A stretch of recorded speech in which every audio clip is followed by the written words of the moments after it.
Hey folks, Brendan here from Bluelight with a Facebook Live from my one-to-one location in York. What a view that is, eh? Can you see that?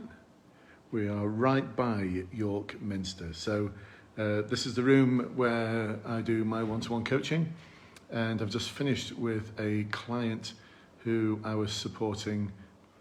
I'm still supporting actually, for the online assessment centre. We've done a whole day of preparing for the online assessment centre. So what I thought I'd do is I'd share with you two things from each one of the values and competencies that we covered for the stage 2 interview, the competency-based interview stage.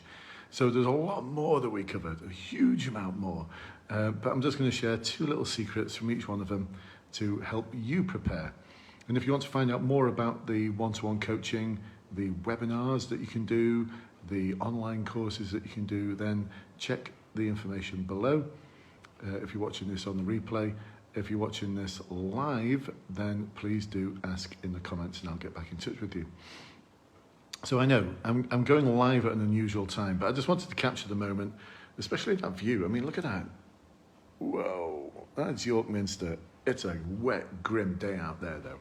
Anyway, straight to the point. Things that we can learn.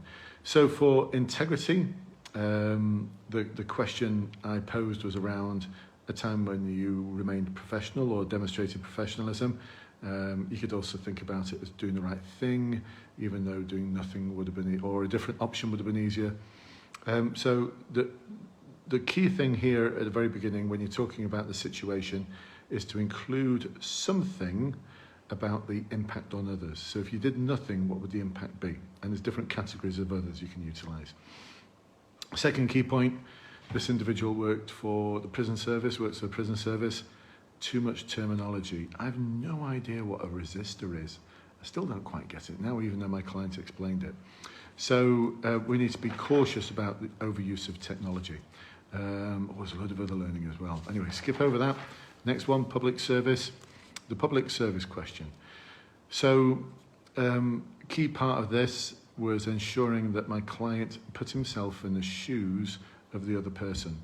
And there were some key things that he did when we debriefed it. He actually did these things, but he just didn't include them in his answer. So there's some key things that he included that would really, really spice up his answer, get him to that level where we're looking at 90+%. A lot of my clients get over 90% stage 2 interview. Oh, lost the signal a little bit there. Hopefully we're still good. Yeah, we're still good. So that's number 3.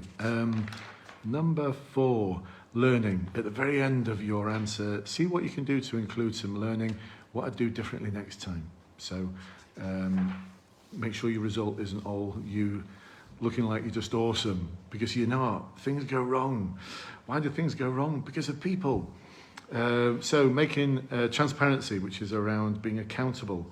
A decision was made, but my client didn't talk about how he actually went about making that decision. So what was his rationale behind the decision? He just said, my decision was to run the regime as normal. I want to know what was behind that decision.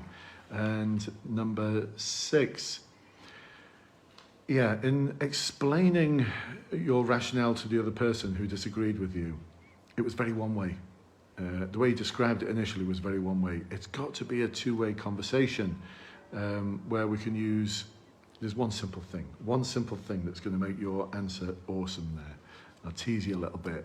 If you want to find out, come and join the webinars. Honestly, it's just one simple thing. And you do it all the time, but you just don't recognize that you do it. One simple thing. We take ownership. What do we have there? Oh yes, the first answer that was given, all about tea and medals, all about saving someone's life, but didn't actually demonstrate how you communicated and worked with other people. So that's so important, really, really important for the we take ownership, because if you look at the behaviors in we take ownership, it's all about working with other people. So we had a take 2, and the take 2 was really good. And what was the learning from that?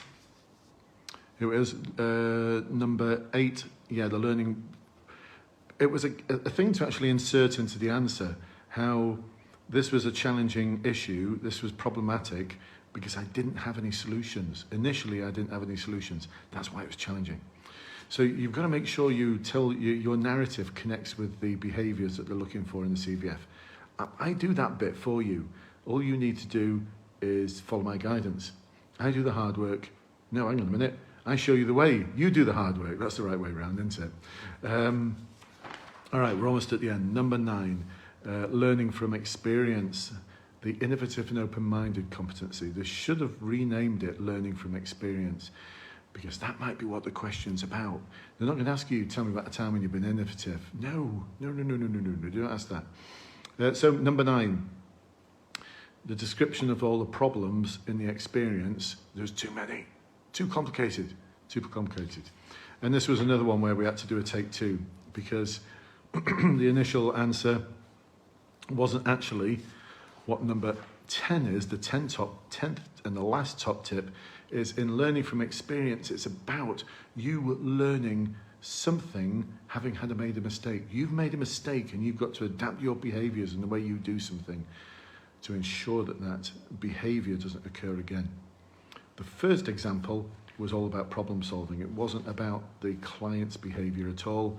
The second take 2 was awesome. Oh my goodness, this answer is gonna nail it. It's gonna absolutely nail it. It's so honest, so from the heart, and it describes his behaviours and how he made a mistake. Bit of humble pie going on, but it was awesome.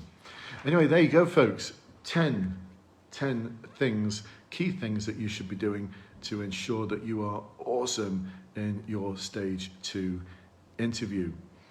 This is how we get 90+%.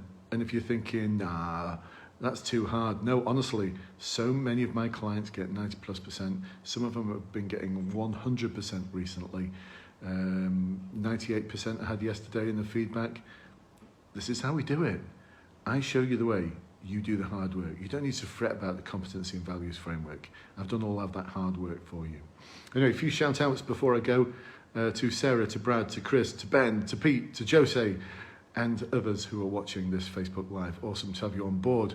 If you're watching this on the replay, like I said, all the links are below for everything that you need. The Facebook groups, the free ones, the ones that you have to pay for. The ones that you have to pay for, of course, you get all the secrets. You get everything you need to pass, to succeed. You've got to do the hard work, though. It doesn't happen by osmosis. So here we go. Goodbye. Enjoy your weekend. And goodbye from rainy York, just by the Minster there, where I do the one-to-ones. Had an awesome day with my client today. Hope they have a good journey home. And I'll catch up with you all very soon. Bye-bye for now.